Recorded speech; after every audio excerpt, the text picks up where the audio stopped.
Praise the Lord. सबको जय मसीह। हम परमेश्वर का धन्यवाद करते हैं कि उसने हम सभी को संभाल कर रखा है और यह समय हमारे जीवन में दिया ताकि हम उसके नाम को ऊंचा उठाए, उसके नाम को महिमा करें, उसकी इच्छा को जाने और उसके वचन पर मनन करें। आइए आज हम पढ़ेंगे यूहन्ना रचित सुसमाचार अध्याय 3 का 16 वचन। इसमें परमेश्वर का वचन कहता है कि परमेश्वर ने जगत से ऐसा प्रेम रखा कि उसने अपना इकलौता पुत्र दे दिया ताकि जो कोई उस पर विश्वास करे वह नष्ट ना हो परंतु अनंत जीवन पाए।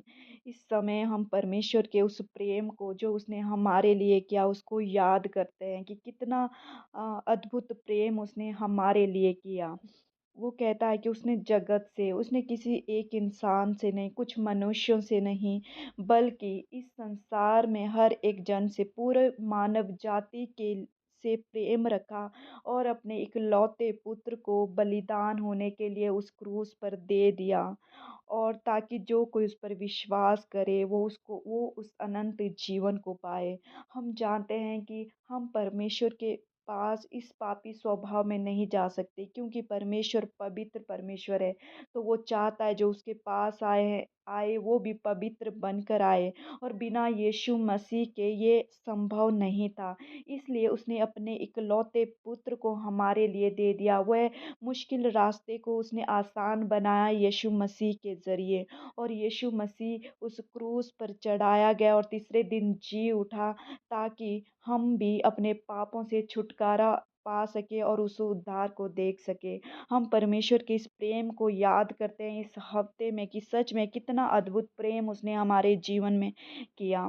उसने अपने आप को हमारे लिए बलिदान कर दिया और कितना ज़रूरी यह बलिदान था हमारे पाप के कारण। पाप हमने किया लेकिन उसने निर्दोष होकर वो क्रूस पर लटकाया गया। हम परमेश्वर का धन्यवाद दें अपने इकलौते पुत्र को हमारे जीवन में देने के लिए। यशायाह 53 की 5 में भी लिखा है कि परंतु वह हमारे ही अपराधों के कारण घायल किया गया, वह हमारे अधर्म के कामों के हेतु कुचला गया और हमारी ही शांति के लिए उस पर ताड़ना पड़ी और उसके कोड़े खाने से हम चंगे हो जाए। जो कुछ भी उस क्रूस पर उसने सहा, वो कोड़े सहे, वो कांटों का ताज पहना, वो कीलें उसके हाथों और पैरों में लगाई गई। इतना दर्द उसने सहा ताकि वो हर एक बातों से हमें, हर एक मुश्किल परेशानियों से, बीमारियों से हमें छुटकारा दे सके। वो हमारे लिए बलिदान हुआ और उससे भी बढ़कर वो तिरस्कार उसने सहा, वो अपमान उसने कहा। लोगों ने उससे कहा कि यदि तू मसीह है तो अपने आप को क्रूस पर से उतार दे, हमें दिखा। और कितना उस पर थूका गया, वो सब कुछ यातनाएँ उसको सहन करनी पड़ी सिर्फ़ हमारे लिए।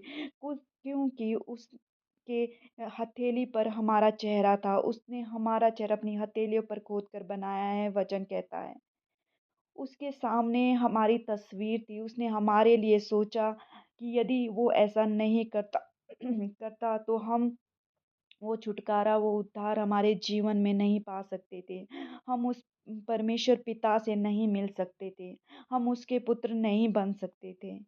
हम इस बलिदान को याद करें कि परमेश्वर प्रभु आज उस बलिदान उसने दिया अपने आप को और वो सब कुछ जो भी भविष्यवाणी उसके लिए की गई, वो सब कुछ उसने पूरी की।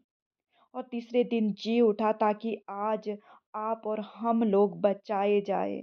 उस बलिदान को हम स्मरण करें और जानें अपने जीवन में कि हमें आज प्रभु यीशु मसीह के पीछे चलते हुए क्या करने की ज़रूरत है।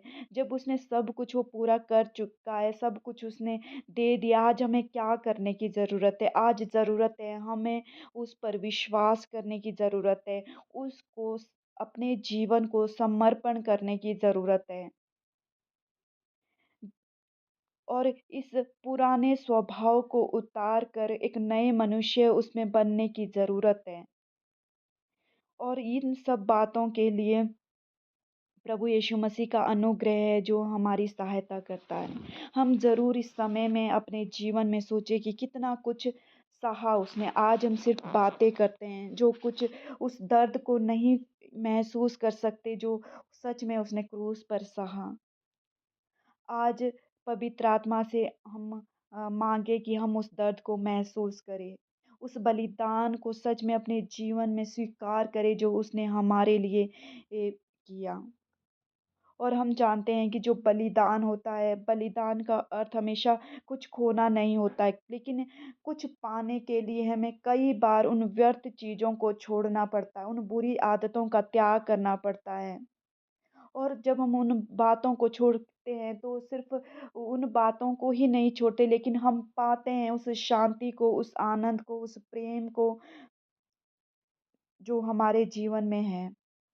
इसलिए हम भी जिस प्रकार उसने उस क्रूस पर उस बलिदान के द्वारा अपने प्रेम को दर्शाया है, हम भी परमेश्वर के लिए कैसे अपने प्रेम को दर्शा सकते हैं।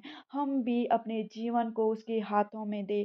वो जो आज्ञाएँ हमसे कहता है, जो जो उसका वचन हमसे कहता है, यदि हम उनको मानेंगे, उसकी आज्ञाओं को मानेंगे, तो हम उसको अपने प्रेम को दिखा रहे हैं। हम सभी कहते हैं कि हम प्रभु यीशु मसीह से प्रेम करते हैं। लेकिन प्रभु यीशु मसीह का वचन कहता है कि जो मुझसे प्रेम करता है वह मेरी आज्ञाओं को मानता है। यदि हम उस उसकी आज्ञाओं को मानते हैं और हम अपने जीवन का इस सांसारिक बातों का बलिदान करते हैं, इस संसार के जो मज़े हैं, जो बुरी आदतों में हैं, उनका बलिदान करते हैं, तो हम उससे पाते हैं उसकी शांति को। उस ज़रूरी नहीं एक आत्मिक जीवन के लिए भी, लेकिन इस संसार में, इस भौतिक जीवन में भी हम उसकी आशीष को पाते हैं। लेकिन कुछ पाने के लिए हमें ज़रूर उन आदतों को, उन बुरी आदतों को छोड़ना पड़ता है। हम अपने हृदय में ज़रूर ये जानें कि आज जब उसने हमारे लिए सब कुछ किया, अपने हमारे लिए बलिदान हुआ है, तो हम आज उसके लिए अपने जीवन में क्या बलिदान करें? कौन-सी ऐसी बुरी आदतों को छोड़ें जो जो हमारे लिए सही नहीं है, और जो वचन हमसे कह रहा है, हम उन बुरी बातों को छोड़ें और परमेश्वर प्रभु यीशु मसीह के अनुसार चलते जाएँ। और उसके लिए उसने हमसे प्रेम किया, हम भी अपने प्रेम को उसके लिए दिखाएँ। हम परमेश्वर पिता का धन्यवाद करें। आइए इस समय में हम प्रार्थना करेंगे, पवित्र आत्मा की सहायता माँगेंगे कि प्रभु यीशु, आप हमारे जीवन में क्या चाहते हैं? प्रभु, हम आपको समय दें, एक संगति रखें और उन बुरी आदतों को छोड़कर आपके अनुसार चलें, और जो बलिदान क्रूस पर आपने हमारे लिए किया, उसको याद करने के साथ-साथ अपने जीवन में लागू करें। हम विश्वास करते हैं कि आप हमारे लिए आए और उस क्रूस की मृत्यु को सहा और तीसरे दिन जी उठे, ताकि आज हम अनंत जीवन पाएँ। वह पश्चाताप का हृदय दे और वह सच्चा हृदय हमारे जीवन में दे जो आपको पुकारे, और वह विश्वास हमारे हृदय में दे प्रभु यीशु मसीह, जिसके लिए सब बातें संभव है। इस समय में प्रभु हमारे हृदय को तैयार कर, पवित्र आत्मा प्रभु यीशु मसीह को हर एक सुनने वालों पर प्रकट कर, उसके प्रेम को प्रकट कर, और हमें भी आपके नाम को ऊंचा उठाने में, आपके सुसमाचार को सुनाने में प्रभु हमारी मदद करें। हम भी अपने जीवन को आपके हाथों में समर्पित करते हैं, सिर्फ़ बोलने के द्वारा नहीं, अपने व्यवहार में, अपने कामों के द्वारा, और आपकी आज्ञाओं को मानकर हम ऐसा करें। धन्यवाद प्रभु यीशु मसीह, आपने जो बुद्धि, समझ, पवित्र आत्मा आपने हमें दी है। इस समय में हर एक को प्रभु, हर एक सुनने वालों को प्रभु, हम आपके हाथों में देते हैं। पवित्र आत्मा, आप हर एक के हृदय में कार्य करें, यह वचन हर एक के जीवन में जाकर बहुतायत का फल लाए। आमीन।